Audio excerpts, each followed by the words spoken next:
7월 중하로 신중히 그입니다. 우리가 일상생활을 살면서 많은 첫째 많이 하는 것이 뭡니까? 말이죠. 다른 어떤 것보다도 말을 많이 하죠. 많은 말이 합니다. 오늘 주제를 버릇된 말을 하지 않겠습니다 하는 그런 주제로 말씀을 드리도록 하겠습니다.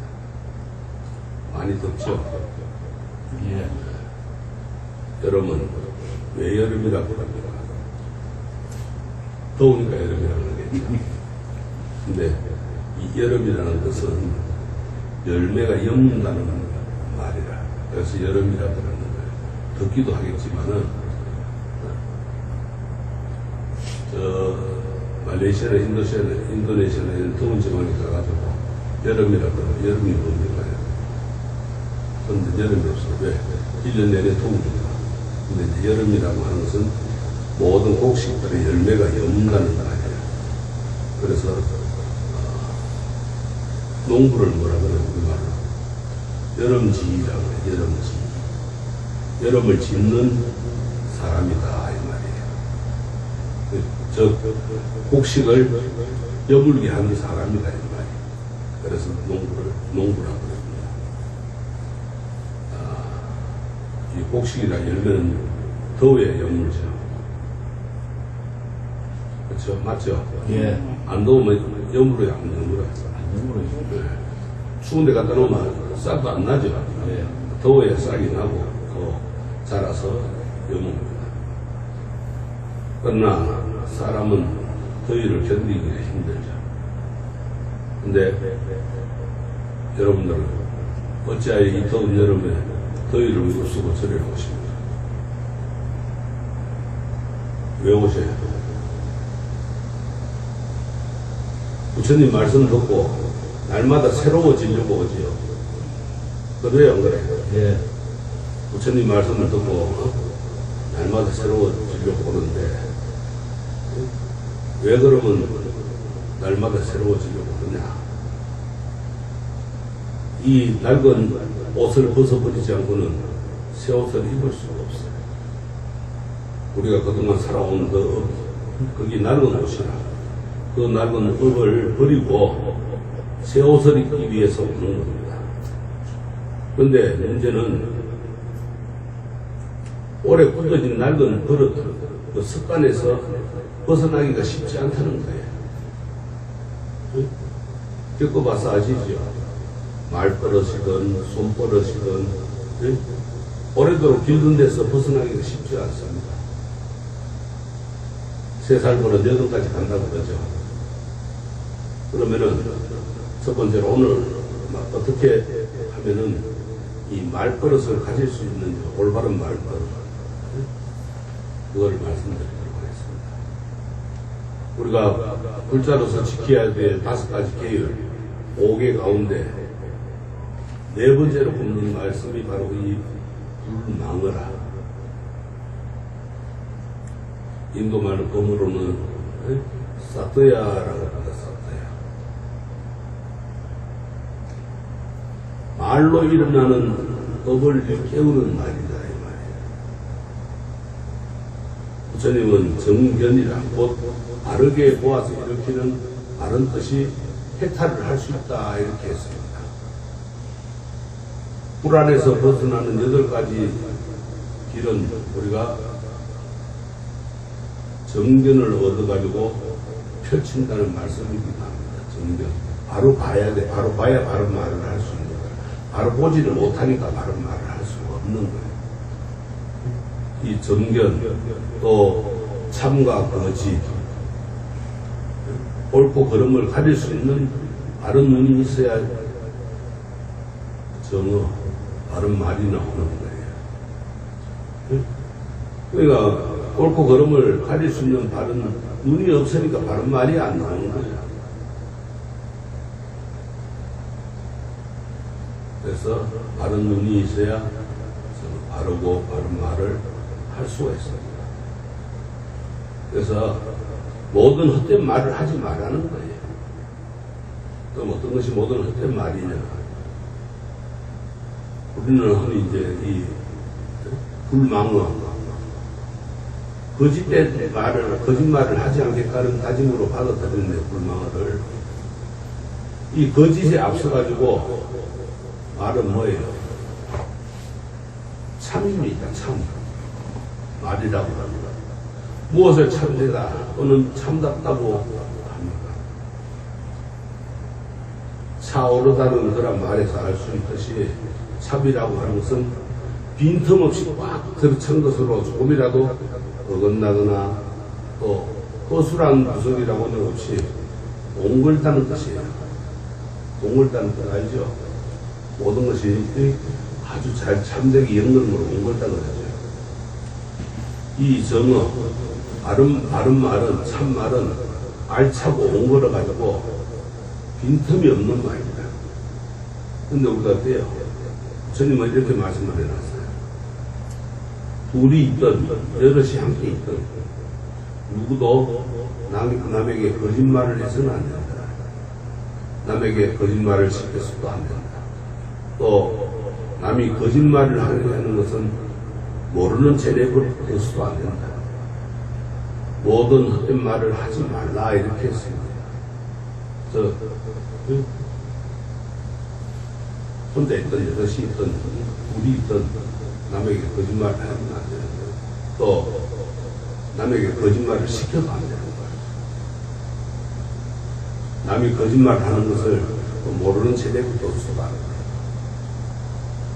모든 헛된 말을 그 헛된 말이다. 쓸데없는 말이다. 그거 하지 말게. 이 망어라고 하는 거, 망어는 망하는 말이다. 그 말을 함으로 자기가 신세를 망치는 거예요. 그게 망어다. 헛된 말이나 그릇된 말, 또는 반말이나 또 빈말이나 남을 헐뜯는 말, 사람과 사람 사이를 떼어놓는 이간질을 다 아우르는 말을 망어라고 그러는 거예요.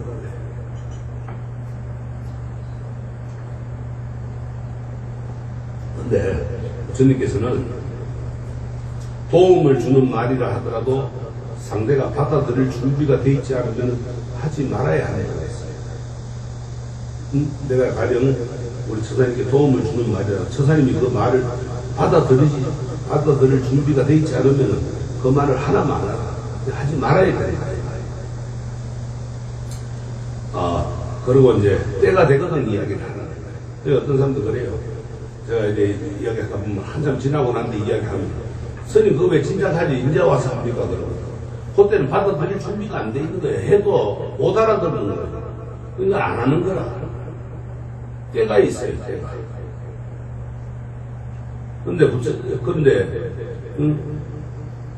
그런 때를 기다려야 되네. 기다릴 줄 모르고 뭐 해봐야 쓸데없는 소리가 되고 뭐니 별 쓸데없는 소리 아니에요. 야구 상관없는 일이네. 그 나중에 가서 보면 맞거든. 스님 그때 좀 정확하게 바르게 잡아주지 왜 안 잡아주냐. 때가 안 되는 거야. 그래서 때가 되거든 알맞은 때 말을 해야 한다 이렇게 말씀을 하셨어요. 경전에 보면은 비구들이여 은행이 말하는 행동이 5가지 길목을 갖출 때 나쁘게 말하는 게 아니라 좋게 말하는 것이며 슬기로운 이들에게 비난도 책망도 받지 않는 말이 된다. 그 5가지가 무엇인가? 첫 번째는 알맞을 때 말을 하고, 두 번째는 참되게 말을 하며, 세 번째는 부드럽게 말을 하며, 네 번째는 이롭게 말하며, 다섯째는 따뜻하게 말하는 것이다. 은행이 이와 같은 5가지 길목을 갖출 때 나쁘게 말하는 것이 아니라 좋게 말하는 것이며 슬기로운 사람들에게 비난도 책망도 받지 않는 그런 말이 된다 하겠어요. 참되게 말하는 것. 참되게 말하는 건 어떻게 참되게 말하느냐. 알맞을 때 말을 해야 합니다. 그게 참되게 말하는 거예요. 들을 마음이 없는데 도움을 준답시고 말을 건네봤자 받아들이지 않죠. 그러니까 서두르지 말고 분위기가 익을 때까지 기다려야 한다는 말씀이에요. 이 참되게 말하려면 어떻게 해야 됩니까? 말을 할 때 세 가지의 마음을 써야 돼요. 그냥 막 나온다고 생각난다고 말 나온다고 이야기하는 것이 아니고, 말을 할 때는 세 가지를 마음을 써야 돼요. 첫째, 말에는 발명의가 담겨야 하는데, 어떻게 말해야 할지에 앞서서 무엇을 말해야 할지를 생각해야 한다는 말이에요. 속이 알찬 말을 하려면은 상대방이 하는 말을 귀담아 들어야 돼요. 상대방이 하는 말은 예사로 듣고 있다가 나중에 엉뚱한 소리 하면 안 됩니다. 귀담아 듣는 사람은 저절로 제 말의 알맹이를 채울 수 있습니다. 문제는 생각하는 겁니다. 여기서 생각한다는 것은 하려는 말에 담을 정보를 가다듬어 가지고 가지런히 세우는 일을 말합니다. 생각을 갖다 들려면 혼자 있는 시간을 가져야 돼요. 혼자 있는 시간을 많이 가질수록 생각을 많이 하게 됩니다. 마음을 가라앉히고 나서 혼잣말을 주고받으면서 생각을 갖다 떠버려야 돼요. 그 다음에 발명이가 차오른 말을 하려면 주의를 깊게 생각합니다. 뜻을 잘 닦아야 한다는 말입니다. 여기서 한 걸음 더 나가서 생각을 글로 써보면 더 좋습니다. 해야 할 말을 적어놓고 찬찬히 이 바른 말이 되는지 안 되는지를 곱씹어 보면서 다시 한번 읽어보면서 생각이 가다듬어가지고 조리있게 말을 할 수 있어야 됩니다. 그래야만이 상대방이 알아듣고 쉽게 이해를 할 수가 있는 거예요. 법정 스님 무소유로 많이 알려져 있죠. 이 법정 스님도 잘 다듬어진 글은 틀림이 없지만 말하기는 어렵다 이렇게 했습니다. 말이라는 게 참 허망하다. 내 뜻은 그게 아니었는데 듣는 사람마다 제 처지에 헤아려 듣거든. 또 말을 하다 보면 어느새 상처포로 빠지기 쉽고, 그래서 난 말하는 게 별로야. 그렇지만 글은 달라요. 글을 써놓으라면 생각이 정리되고 틀림없는 목소리를 낼 수 있거든. 그래서 글은 200% 책임지지만 말은 책임지지 못한다 이렇게 말씀을 하셨어요. 1.1핵도 허투른 글 한 분이 없으신 큰 스님의 말씀입니다. 큰 스님도 글을 써놓고 허투름없이 하신다고 그러는데 우리 본부들이 어떻게 했어요? 말을 잘하기가 얼마나 어려운지 여기서 알 수가 있는 겁니다. 이 법정 스님은 꼭 법문하실 때 되면 공고를 써오셔가지고 그래 말씀을 하십니다. 생각을 가다듬어가지고 그 생각에서 남이 하는 말을 귀담아 들으면 사람 됨을 헛도들 뿐만 아니라 사람 사이를 튼튼하게 만들어갈 수가 있습니다. 셋째, 말하는 윤리를 갖춰야 합니다.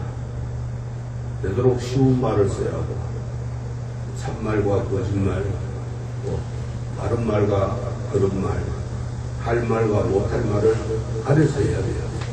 기분 나고 성질 난다고 하지 말아야 할 말을 막 해버리면 그거는 수삼을 수가 없는 거예요. 참말과 거짓말은 뭐 말씀드리지도 않고 잘 아실 겁니다. 바른 말과 그런 말은 뭐예요? 바르고 그런 말은 이치, 곧 조리를 두고 다니는 거예요. 조리란 말이나 일 따위가 앞뒤가 들어맞고 체계가 서 있는 갈피를 잇는 그런 말이야. 조리 있게 말한다 그러죠. 앞뒤가 맞게끔 해야 돼요. 여기 강아지가 있다 또는 여기 강아지가 없다라고 하는 말은 사실에 맞느냐 없느냐에 따라 참된 말이 되고 또는 거짓말이 되는 거예요. 그러면은 나는 이제 가야 한다. 아직은 가지 않아야 한다라고 하는 말은 여러 가지 얽힌 갈피를 살펴서 그에 맞거나 어긋나니에 따라 바른 말과 그런 말로 가릴 수밖에 없어요. 이럴 때면은 우리가 서울에 사는 사람에게 대전 가는 기차표로 대구까지 갈 수 없다고 하면 바른 말이 되는데, 부산에 사는 사람에게도 같은 말을 한다면 그 말은 그런 말이 되는 거예요. 이처럼 어떤 사람이나 일에 맞춰서 말하는 것을 다른 사람에게 다 적용할 수가 없습니다. 이치나 조리는 사실을 가르치는 것보다는 슬기로운 자태가 있어야 한가름을 할 수가 있습니다. 여러 사람이 어울려 살아가는 우리 세상에는 각가지 풀어나가야 할 일이 얽히고 또 부딪히기 마련입니다. 그래서 그럴 때마다 사람들은 설기를 모아 조리에 맞게 풀어 새로이 살아가고 합니다. 부처님께서 84,000가지 말씀을 풀어놓으신 까닭이 여기 있습니다. 팔정도를 해야 하는 까닭이 있습니다. 팔정도가 뭐예요? 8가지 다른 길이죠. 또 짚어봐야 할 것은 할 말과 못할 말을 가려서 하는 거예요. 이 할 말과 못할 말을 가리는 잣대는 사람 사이를 단단히 묶어주는 거리고 또 사랑으로 우리가 판가름이라는 거예요. 아무리 사실에 맞는 참말이라고 이치에 닿고 조리에 맞는 그런 바른 말일지라도 사랑과 사람 사이를 가려놓는다면 못할 말이 되는 겁니다. 이와 반대로 비록 사실에 조금 어긋나거나 조리에서 또 조금 벗어나는 말일지라도 사람 사이가 좋아지도록 북돋아주고 또 깨어져 있던 사랑을 되살려 단단하게 묶어줄 수 있다면 그거는 할 말이다. 못할 말로 사람 사이를 갈라놓는 사람은 위험에 사로잡혀 있고, 할 말로 사람을 모으고 쾌동마하도록 이어주는 사람은 사랑에 사로잡혀 있는 겁니다. 그래서 못할 말은 듣는 사람, 가슴에 깊은 그런 상처를 남기지만은 이 할 말은 가슴에서 난 상처를 낫게 해주는 거예요. 부처님께서 살아계실 때 고탐이라고 하는 부인이 살았어요. 이 부인은 아기가 생기지 않아 오랫도록 마음고생을 한 끝에 어렵사리인데 아기를 얻었습니다. 근데 이 아기가 아장아장 걸음을 걸 때 눈에 넣어도 아프지 않을 때 아기가 어느 날 갑자기 죽고 말아요. 고타미는 아이를 살려달라고 미친듯이 정신 나간 사람처럼 거리를 쏘다녔어요. 마침 어떤 사람이 부처님이시라면은 아이를 살릴 수도 있을 것이다 하고 이제 이야기를 했어요. 그러니까 이 고타미는 단걸음에 부처님에게 이제 달려갑니다. 그러고는 아기를 살려달라고 빌었어요. 그러니까 부처님께서는 아이를 살려줄 테니까 교사식을 갖고 오시오. 단 이제까지 죽은 사람이 하나도 없는 집에 가서 그 교사식을 갖고 와야 합니다. 고타미는 마을로 내려가서 집집마다 문을 두드리고 물었어요. 혹시 집안 식구 가운데 죽은 사람이 있습니까? 그러니까 죽어나간 사람이 없는 집이 없어요. 어떤 집은 할머니가 돌아가셨다고, 어떤 집은 아버지가 돌아가셨다고, 어떤 집은 아이가 죽었다고 합니다. 이렇게 온종일 헤매고 다니는 사이에 고타미는 마음이 이제 조금씩 무거워지는 거예요. 식구를 잃고 슬픔에 겨워서 몸부림치는 사람이 자기 혼자만이 아니라는 사실을 느끼기 시작합니다. 또 깨달아요. 그러면서 사람들은 저마다 아픔에 겨워하며 슬픔을 사귀면서 살아가고 있구나. 고타미는 터덜터덜 이제 부처님 계신 곳으로 돌아왔습니다. 그러니까 부처님께서 이 고타미를 보고 배자씨를 얻어오셨소 하고 그러니까 아니요, 얻지 못했습니다.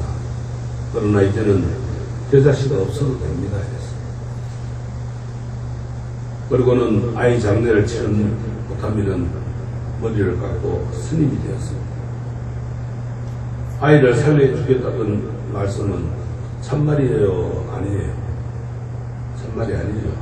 그러나 부처님께서는 사람은 누구나 죽을 수밖에 없다는 것을 깨우쳐주기 위해서 또 고타미의 슬픔을 떨치고 살아갈 수 있도록 일깨워주셨던 거예요. 방편을 일러주신 겁니다.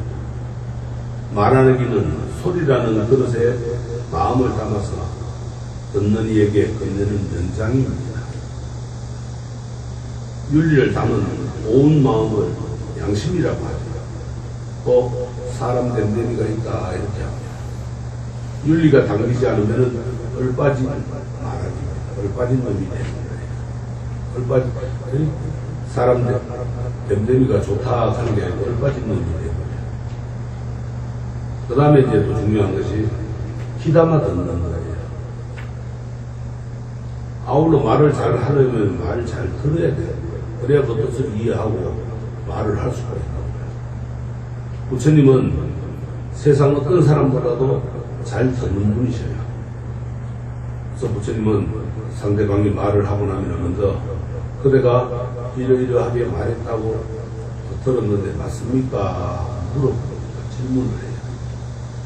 그렇게 됨고 나서 그렇게 말한 것이 맞다고 하면은 거기에 따른 답을 말씀하십니다. 근데 우리는 어떻게 돼요?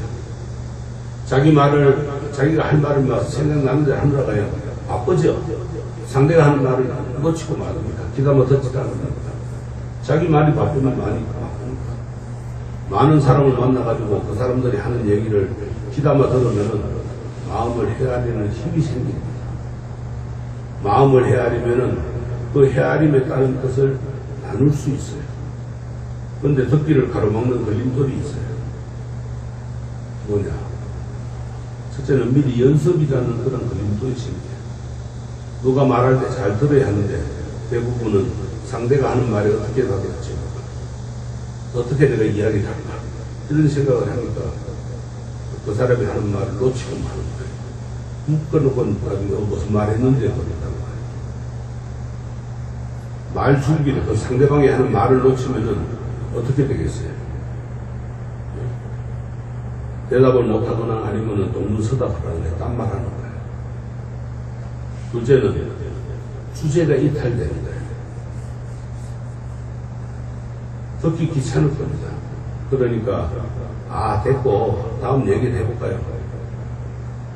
거두절미라고 보면 상대방 이야기한 건 됐다 이거예요.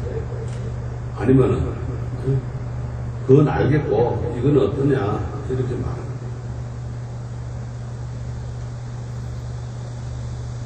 자기가 바라는 쪽으로 주제를 끌어당기기도 합니다. 이런 일은 주로 윗사람, 힘을 가진 인들이 가운데 많습니다. 자기 생각만 하고 그냥 아랫사람 대하듯이 하대를 합니다. 그 다음에 골라듣기라는 것들이 있어요. 골라듣기.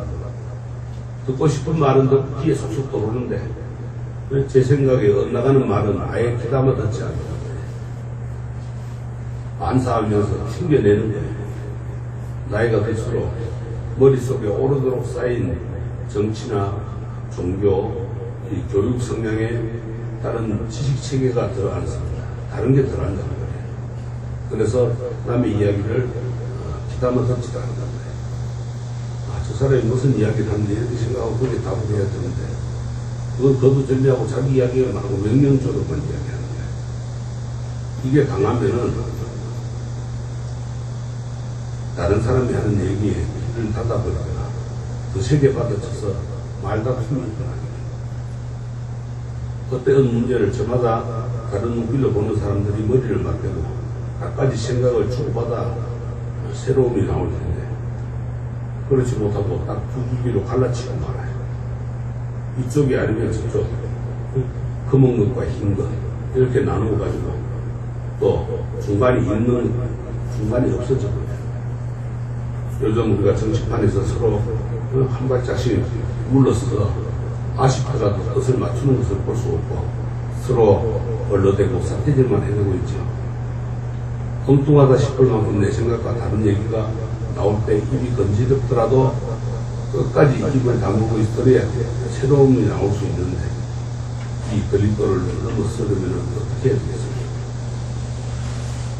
첫 번째는 첫 번째 열쇠 말은 우리가 집중할 줄 알아야 돼.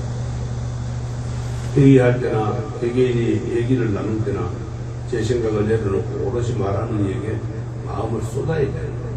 남의 이야기를 들을 줄 알아야 돼. 경청할 줄 알아야 돼.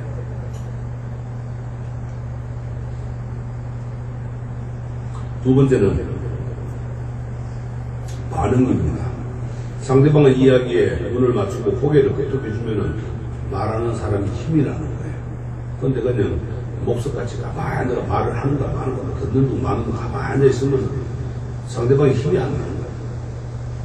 스님 이야기 하는데 그냥 가만히 앉아가지고 자기 발을 걷고 앉아있으면 스님이 기운이 안 난다 이거예요. 그래요 안 그래요?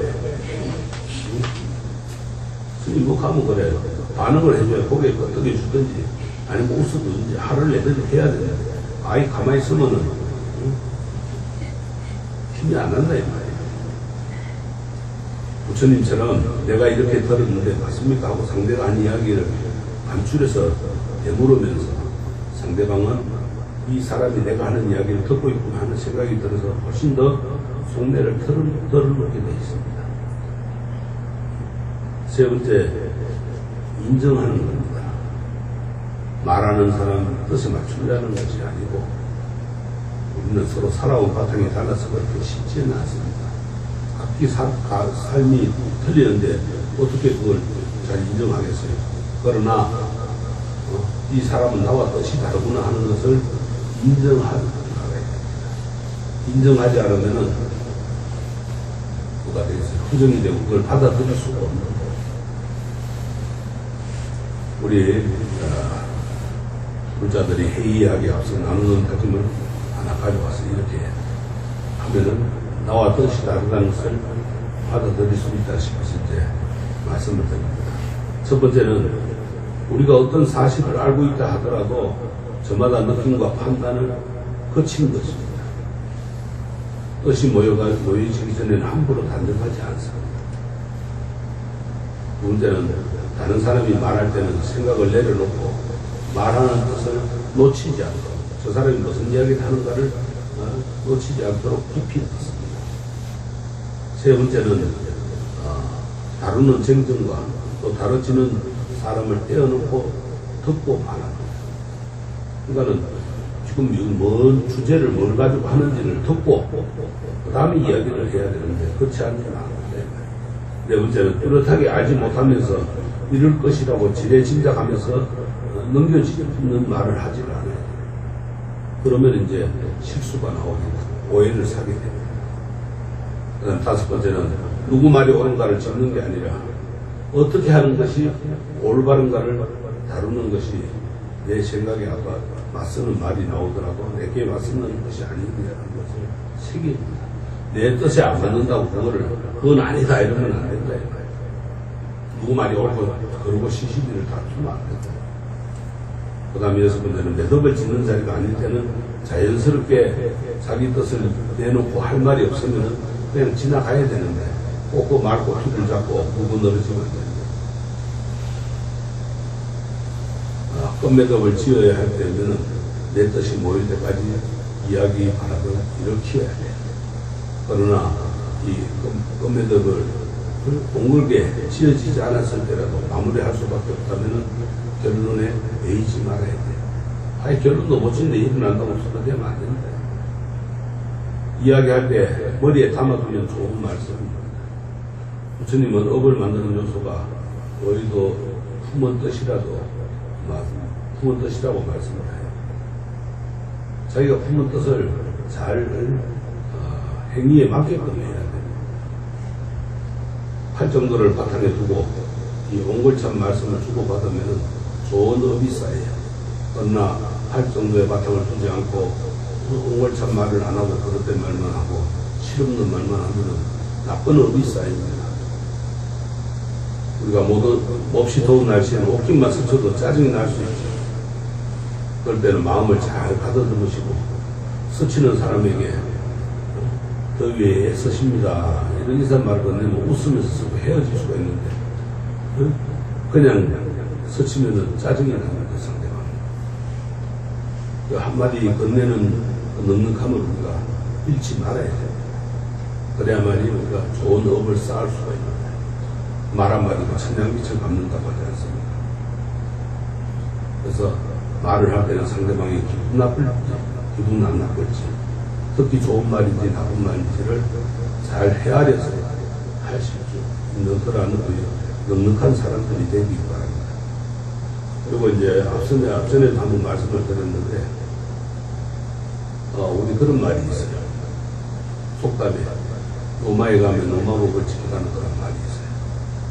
절에 오시면은 절 예절을 잘 지키고 마음가짐도 바르게 가지고 기도도 잘 되는데 뭐 절에 와가지고 남 절에 가니까 오늘 절에 가는 날이니까 간다 와가지고 그냥 많은 걸 하다 보면은 기도도 잘 안 되고 또 자기가 바라는 일도 잘 안 됩니다.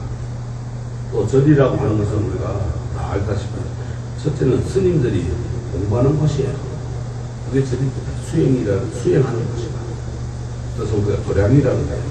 도량이라고 하는 것은 마음의 양식을 쌓는 곳이라 자기 마음 참는 곳입니다. 또 신도님들에게는 오셔서 기도하고 자기 소원을 이루는 그런 것이 바로 절입니다. 다 알죠? 예.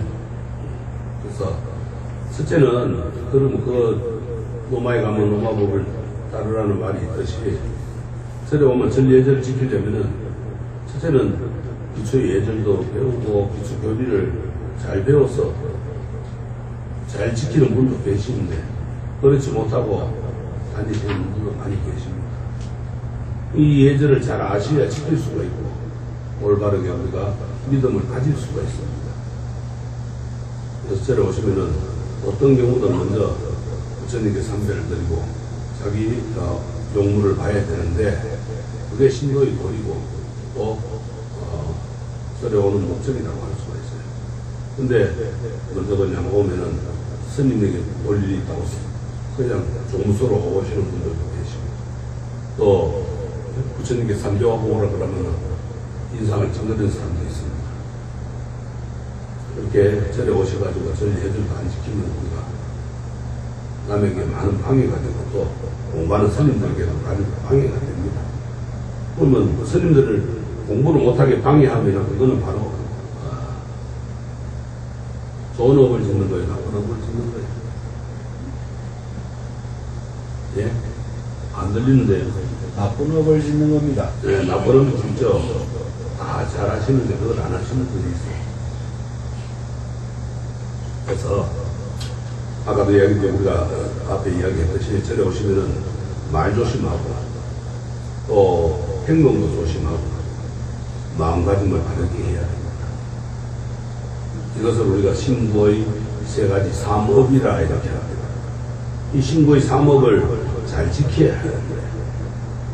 근데 절에 와서 아무렇게나 행동하고 자기가 한 일을 자랑이나 하고 생색이나 내고 남의 일에 궁금해하고 남 이야기나 하고 이렇게 부업을 짓고 또 용도에 맞게 놓은 물건들을 마음대로 사용을 하고 제자리에 두지 않는 그런 또 부업을 신업을 짓고 또 저를 어지럽히고 그렇게 해놓고 가면은 스님들이 수행하는 데 많은 방해가 됩니다. 도움이 되지 않아요. 또 자기들도 기도가 잘 되지 않습니다. 쉽게 말하면 자가 신고 법당에 들어와서 돌아다니가 하는 거랑 마찬가지예요. 그러면 기도가 됩니까? 그게? 안 됩니다. 또 스님들이 그러면 기도하고 수행하고 참선하는 시간 공부해야 되고 하는 시간에 그 장화로 밟아놓고 가면 그거 닦으러 청소하려고 그래봐요. 얼마나 많은 시간을 낭비합니다. 업을 짓는 거예요. 그렇게. 그래서 일을 하고 나서 내가 무엇을 했네 하고 온갖 일을 생식이나 내고 잘못을 부지려면 돌아서서 화나내고 스님들을 비방하는 그런 우리가 신도님들이 되지 말고 또 참된 신도가 될 수 있기를 우리가 부탁드립니다. 절을 청소할 때는 우리가 절에 오면은 법당 걸레도 따로 있고 법당 빗자루도 있고 대중방 빗자루도 있고 걸레도 있고 또 공양간에도 가면은 걸레가 있고 빗자루가 있고 이렇게 사용을 해야 되는데 공양간에 사용하는 거를 법당에 들어오고 법당에 사용하는 거를 대중방에 가서 쓰고 이래 혼동되면 안 됩니다. 또 공양간에 가면은 행주라는 문이 있어요. 옛날에는 부처님 시대는요, 이 천이라는 게 굉장히 기이해가지고 스님들이 분소위를 입었어요. 분소위가 뭔가 하면은 천이 없으니까 그 사람들이 돌아가시고 나면은 시신을 쌓는 천을 분소위라고 해요. 그 천을 시신을 싸가지고는 그건 갖다가 버리면은 그 천을 꺾여 와가지고 싹 깨끗하게 씻어가지고 그거를 스님들이 보소로 입었어요. 그게 가사의 시조예요. 스님들 가사는 분소위라. 그래서 그걸 이제 있다가 그것이 이제 좀 나가 떨어지면은 행주로 쓰고 행주를 쓰다가 낡아지면은 걸레로 쓰고 걸레로 쓰다가 낡아지면 또 뭘 하느냐. 집 짓는데 이제 흙이 이기는데 그걸 감기 찢어가지고 이제 그러면 흙이 단단하게 붙어 있겠죠. 그래서 집 짓는데 사용해서 그만큼 건강 전략하고 또 용도에 맞게끔 썼어요. 왜 행주라는 게 이제 그래서 생기는 거예요. 근데 가보면은 불기 닦는 행주가 있고 불단 닦는 행주가 있고 법당용 그 행주가 있고 또 신도들 닦는 행주가 있고 이렇게 구분이 되어 있어요. 그런데 목회라 사용합니다. 법당 닦는 행주를 갖다가 걸레로 쓰지도 않나. 또 신도들 닦는 행주를 갖다가 공연감 바닥을 닦지도 않나. 바닥 닦는 거 가지고 걸레를 닦지도 않나. 거룩을 닦나. 이렇게 쓰면 그 얼마나 밥그릇이 깨끗해야 밥을 잡아 먹어도 맛이 있을 거 아니에요. 근데 공연감 바닥 닦은 걸레 가지고 행주 가지고 밥그릇 닦다가 그 밥 퍼주면 밥이 맛있겠어요? 맛없겠어요? 여러분들 집에서 공양 지을 때도 마찬가지예요. 화나는 마음으로 막 밥을 지어가지고 주면은 그 상대방이 밥 먹는 사람이 답은 배탈납니다. 근데 정성스럽게 밥을 지어주면은 아무리 삼천밥을 지어줘도 배탈이 안 됩니다. 왜? 정성이 들어갑니다. 그래서 아무렇게나 사용하는 것이 아닙니다. 이렇게 조심을 해야 돼요. 또 스님들이 하시는 일인데 간섭을 하고 시시비를 따지고 스님들 물건을 함부로 만지고 사용하고 참 이게 중요시해야 돼요. 왜 생색 내지 말고 함부로 하지 말고 또 절에 오셔가지고 절 도량 안에서 제발 좀 우리가 그 흡연도 좀 안 했으면 좋겠어요. 아무데나 돌아다니면서 담배를 피우고 심지어는 공연간에 와가지고 불붙이가 나는 사람들을 봤어. 이런 분도 계시는데 절에서 우리가 그렇게 다니면은 그 흡연의 냄새가 담배 냄새가 아주 불쾌감이 듭니다. 좀 삼가해주고 그러고 나서 또 하나 중요한 거는 여태껏 혼자 살면서 이제 공행주가 없고 또 절에 대중들이 없다 보니까 그냥 기도 후에 나오는 공양물은 다들 우리가 내가 신도님들께 다들 해양을 하고 했는데 막상 또 손님들이 왔을 때 내주려고 보면은 다가를 주려고 보면은 없을 때가 많아요. 아쉬울 때가. 그리고 여태껏 이제 우리 앞에 기도 때만 이제 오셔가지고 보살님이 하시다 가다 보니까 절에 상주하는 분이 없고 하니까 먹을 사람이 없다 보니까 이제 그렇게 됐는데 혼자 하루 일식하고 사니까 먹을 게 없어. 뭐 풍족해봐야 다 쓰고 나가면 결국은 내가 죄를 짓는 거라.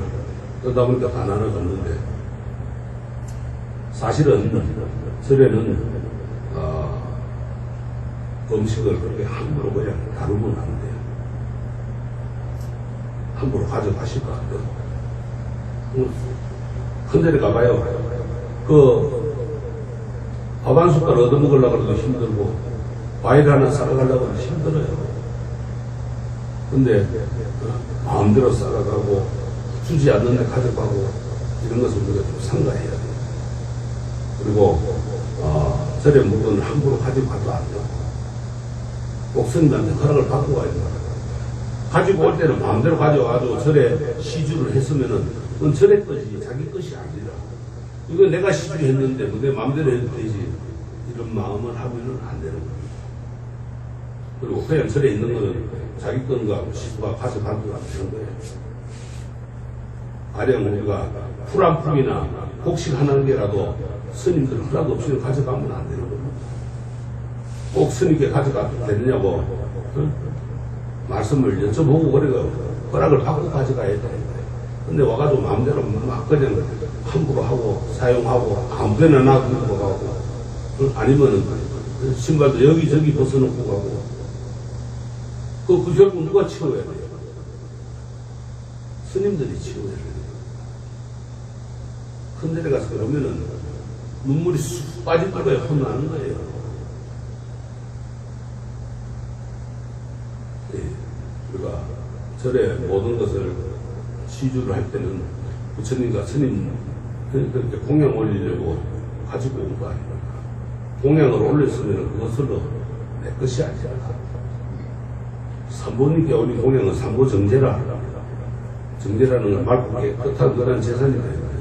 깨끗한 게 됐는데 내가 가져왔고 내가 시주했다고 마음대로 가져가고 또 가져가고 이런 거는 안 되는 거예요. 어떤 분들 그런 분들 있어요. 과일 자기가 올렸다고 내가 가지고 자기가 또 쌓아가는 사람이 있어요. 뭐하러 가져가요 그러면? 가져오시는 말. 뭐 무겁게 왜 들고 왔다 또 들고 가. 집에서 그냥 자기가 먹지. 그러니까. 이래서는 안 된다. 그런 일이 없도록 해야 되고. 또 하나는 이 기도비가 참 말이 많아요. 지향사 기도비 비싸다고 소문이 나 있어요. 근데 난 이해가 안 됩니다. 수하루나 지장기도나 약사기도에 기도비 2만 원이에요. 한 가구에 한 세대당. 그러면은 비싼 것이 아니에요. 요즘 물가 생각에 2만 원 가지고 뭐 하겠습니까? 자기가 복 받으려고 오면서 2만 원 내는 거 그게 비싸다고 이야기를 해버리면은 사실은 저도 오지 말라고 하고 싶어요. 그런 말 하지 말고, 그걸 부업 짓지 말고, 법 짓지 말고. 복을 받으러 오면서 복을 감하고 가는 짓이라고. 복을 감하는데도 하나를 감하는 게 아니라 여러 개, 수십 개, 수백 개를 감하는 거예요. 말하고 오는 줄 모르겠어요. 또, 인등비도 마찬가지예요. 호롱불 인등비도 1인등에 월 5,000원이면 우리가 지금 아마 가장 싼 거예요. 지금 10,000원, 20,000원이에요. 1인등에 월.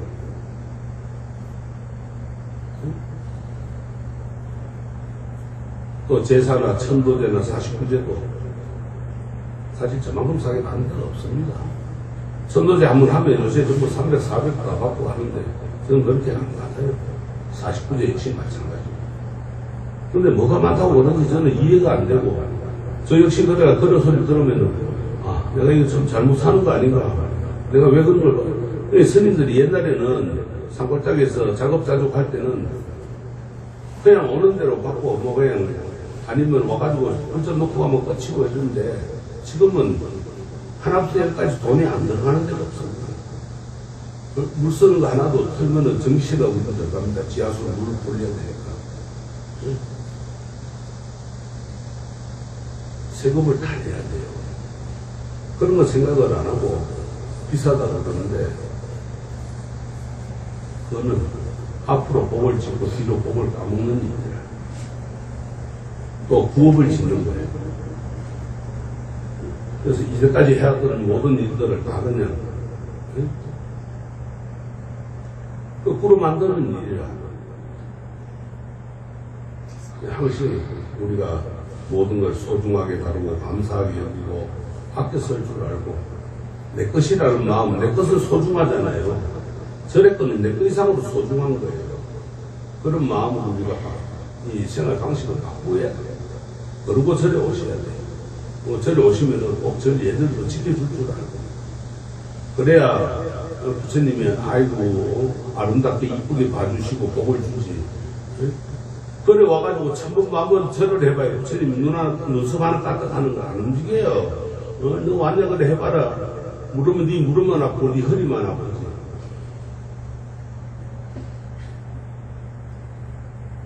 그래서 부처님 앞으로 소원을 이루고 건강하고 행복한 삶이 되고 행복한 가정이 되려면은 첫째는 전예절 잘 지키고 또 기도도 잘하는 그런 우리가 신도들이 되고 또 더 나가서 불사가 되시기를 간곡히 말씀을 부탁드립니다. 네, 알겠습니다. 수고하십시오.